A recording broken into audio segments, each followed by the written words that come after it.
कैसे हो? आज जो मैं कहानी आपको सुनाने जा रही हूँ वो बुद्धकालीन वक्त से है। 2500 साल पहले की। बुद्ध उस वक्त जेतवन में रहा करते थे। और ये जो कहानी है आपको धम्मपद में मिलेगा, त्रिपिटक से।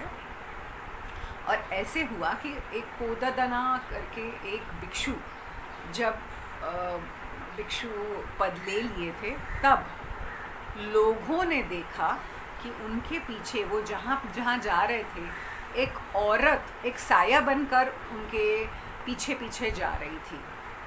और वो भिक्षु अपना काम करते रहा, उसको कुछ भी पता नहीं था, लेकिन औरों को दिख रहा था कि वो औरत उसके पीछे पीछे जा रही थी।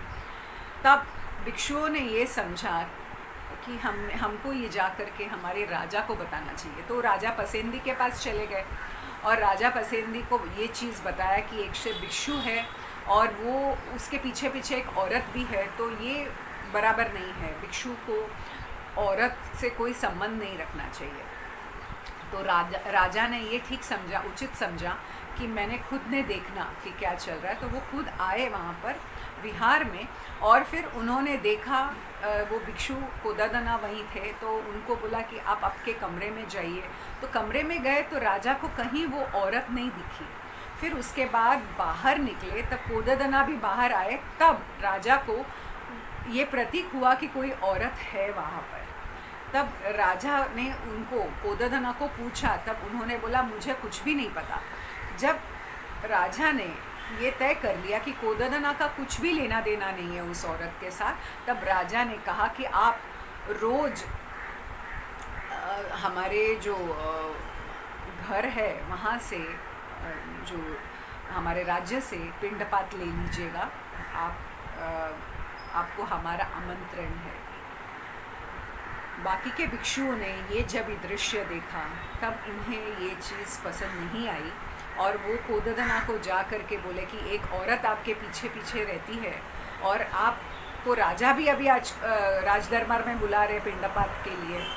तो तब कोददना ने कहा कि आप लोग औरत को देख रहे हैं, मैं कोई औरत को नहीं देख रहा हूँ, मुझे पता भी नहीं है, आप लोग को ये बारे में सोचना चाहिए। जब ये सारी घटना बुद्ध को समझा, तब बुद्ध ने सारे भिक्षुओं को बुलाया, कोददना को भी बुलाया और सारी वाक्या सुनी, सब लोगों की वाक्या सुनी। तब उन्होंने कहा कि आपने कोददना के पहले वाले जन्म में, जब वो इसके पहले वाले जन्म में उन्होंने दो भिक्षुओं के बीच में लड़ाई करवाई और एक औरत का रूप करके वो एक भिक्षु के पीछे जा रहे थे। तो वो जो उन्होंने कर्म किया था उस जन्म में, वो इस जन्म में उनको भुगतना पड़ रहा है।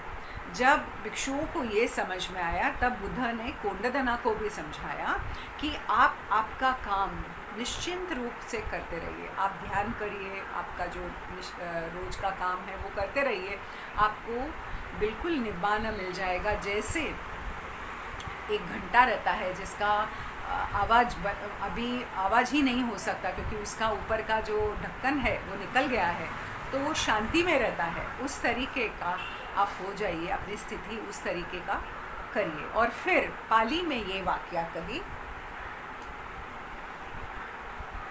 माँ वोच फरुसम कंची उत्तपतिव देवोतम दुख ही सरंब काकता पटिदंड फुस्सेयुतम। ऐसे किसी से भी बुरा नहीं बोलना चाहिए। जो जिसको वो बोला जाता है, बुरी वाक्य बोला जाता है, वो सामने से उत्तर देता है। हमको ऐसे बिल्कुल गलत बातों में नहीं उलझना चाहिए क्योंकि वो ही दुख का कारण है और आपको उसका विपाक बिल्कुल मिलेगा। फिर उन्होंने कहा, सच्चे नेरेसी अत्तानम कामसु उपहतो यता एसपत्तोसी निब्बानम सरंभो तेना वज्जति। आप अपने आप को शांत और एकदम शांत रखिए। जैसे एक घंटा है जिसका ऊपर का जहाँ पे आवाज़ होता है वो निकल गया है, वो टूट गया है, वो बिल्कुल अभी आवाज़ नहीं करता। उस तरीके से आपको शांति अगर आपने रखा तो आपको ज़रूर निब्बान मिलेगा क्योंकि आपके अंदर कोई बुराइयाँ नहीं रहेंगी। जब हम बुद्ध वचन सुनते हैं और ये कहानी सुनते हैं तो ये सीख मुझे मिलती है कि हमको हमारे वचन, हमको हमारी बोली पे बहुत ध्यान देना चाहिए, हमारे कर्म पे भी ध्यान देना चाहिए। हमको अपने अंदर शांति महसूस करना चाहिए, ना कि दूसरे क्या बोल रहे हैं हमारे बारे में, इस बारे में सोचना चाहिए। आप सबका मंगल हो, सबका कल्याण हो।